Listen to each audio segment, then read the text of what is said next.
Okay, so picture this, right? You're about to go into this meeting, all about AI. You know how it goes. You're probably expecting, some super dry presentation, tons of jargon. Right. But then the intro starts playing, and it's this totally unexpected voice, and it's playful. It throws you off guard. Yeah. That's what we're diving into today. This is what happens when you get surprised by something done well, like a really well-crafted surprise. Absolutely. We've got all these notes and discussions here, and they're about, get this, a potential podcast intro.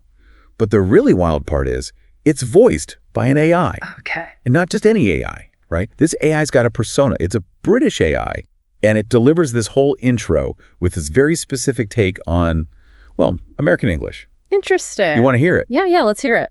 Okay, here it is, word for word. The following program is spoken by AI, by two American voices. And as Americans, they are sometimes a little bit shallow or superficial, if I may say so. And, as the optimistic outcomes of today's American technology, tremendously profuse and ebullient. I, your very introducer, am also artificial, but at least with proper pronunciation. Anyway, enjoy the following program. Wow. I know, right? So on the one hand, it's just stating the obvious, hey, this is AI-generated content, folks. But there's this whole other layer there. It's almost like the AI's in on the joke. Yeah. It's playing with these stereotypes about American English, about American culture in general. What do you think about that? It's really clever, actually. Because it's not just that it's a British voice, it's that it's positioned as this character, this very proper, slightly mischievous Brit who's commenting on us, on American culture, and our AI. Yeah. And that little bit at the end about proper pronunciation. Oh, I know. So good. So subtle, but it totally changes the whole feeling. Exactly. You go from this kind of dry, robotic voice that you'd expect to this cheeky, self-aware AI. And it makes you wonder what else it might say. Yeah. And it gets even more interesting. So that someone suggested pairing this with a very specific sound, a CEG chime. Okay. Ever heard of that? I don't think so. So it's like this. It's based on the BBC's old call sign GEC. And it immediately makes you think about history, tradition, that classic Britishness. Yeah. But here's the ironic part, right? CEG also stands for Company Electric General. Oh, wow. It's like this little nod to how the AI was created, hidden in plain sight. That's great. It's really kind of amazing. It is. It's brilliant. It's like they're using sound design in such a clever way. Those little cues, they're so powerful. Yeah. They work on the subconscious level to make you feel a certain way, and to connect those historical BBC vibes with these casual American voices. It's unexpected. It makes you pay attention. It could even be funny. Yeah, it's playing on these different levels of cultural reference, almost like a musical Easter egg for anyone who gets it. Exactly. And it all points to something much bigger that's happening with AI. We're way past the days of AI just trying to copy how we speak. This is different.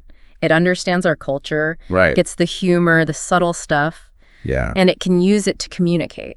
And that's just the intro. There's so much more to unpack here. That intro really got me thinking. It's more than just, a cool intro, right? It's like it points to this bigger thing that's happening with AI. No, absolutely. This is what I'm talking about. We always talk about AI mimicking human language, but this is different. Right. This is AI starting to get it. Yeah.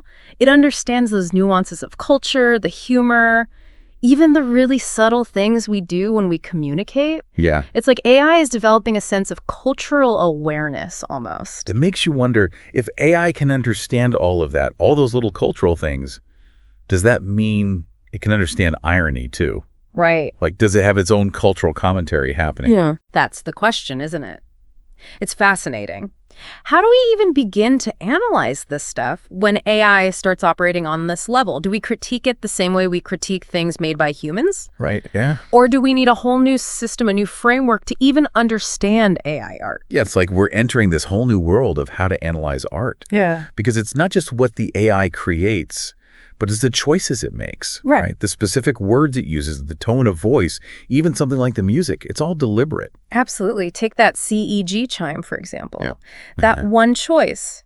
Using that sound, it tells us so much. It shows that the AI gets the cultural context and it knows how to make us feel a certain way. And think about it. It's not just happening with sound and language. Yeah. We're seeing AI create art, visual art. Yeah. It can write poetry. It can write music. Right. And through it all, it's using these cultural references, different styles. It's kind of exciting and a little unnerving, It is. to think that AI might be able to make art that really gets to us, that speaks to us on a deep level, on an emotional level. Exactly. And it challenges everything we think we know about creativity, doesn't it? I mean, if an AI can understand all those things, those cultural references, humor, if it can understand emotion and then use all of that, isn't that its own form of creativity? Yeah, and if that's the case, where does that leave human artists? Are we talking about a future where AI replaces human creativity? Or is it more about the two working together? Right. Like finding ways for AI and human artists to work together, to collaborate, where each one helps the other one be even better. That's it. I think it's less about replacing and more about what becomes possible. Think about it. The power of AI to analyze, combined with everything that makes human artists unique, the emotional depth or different perspectives, the potential for innovation is huge. It's funny, when we talk about AI, we always seem to focus on the practical stuff, right? Automating tasks, Yes. solving those really complex problems. Right. But then there's this whole other side, this creative side. It can understand our cultures, our humor, and that just adds this whole other layer to the conversation. It does. It really does. It makes you ask these really basic questions. Like, if an AI creates something that moves us, that connects with us on this emotional level, does it even matter that a human didn't make it? Right. It challenges how we define art and creativity. Do we judge art made by AI differently than art made by people? Yeah. Are you looking for meaning in the same way? It's like we need to rethink what it means for something, anything, to be creative. Absolutely. And it just leads to more questions. Will we get to a point where AI isn't just copying our creativity, but actually goes beyond it? Can you imagine AI create a whole new kinds of art, new genres, new ways of expressing ourselves, stuff we can't even dream up yet? Wow. AI is the avant-garde, pushing those creative boundaries further than humans ever could. That's a thought. It is, and it's something to really think about, especially as we see more and more content created by AI, whether it's music, a painting, even something like that podcast intro we've been talking about. It's like we're being given this incredible chance, We get to see a new artistic movement as it's happening right from the start. One where the lines between human and artificial creativity, they start to blur.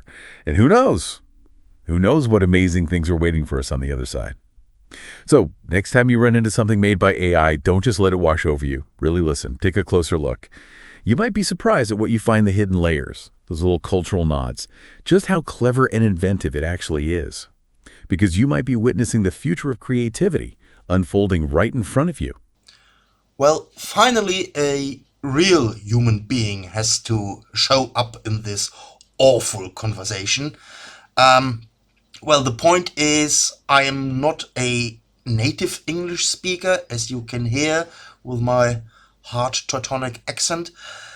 I stumbled across the various possibilities of artificial intelligence, and I started, why not transfer some of writings or ideas I have into a English-speaking podcast, and therefore I tried out what Google Notebook LM, it's called, I guess, is capable of, and those two American voices, they're nice to hear, but I see the flaws AI still has.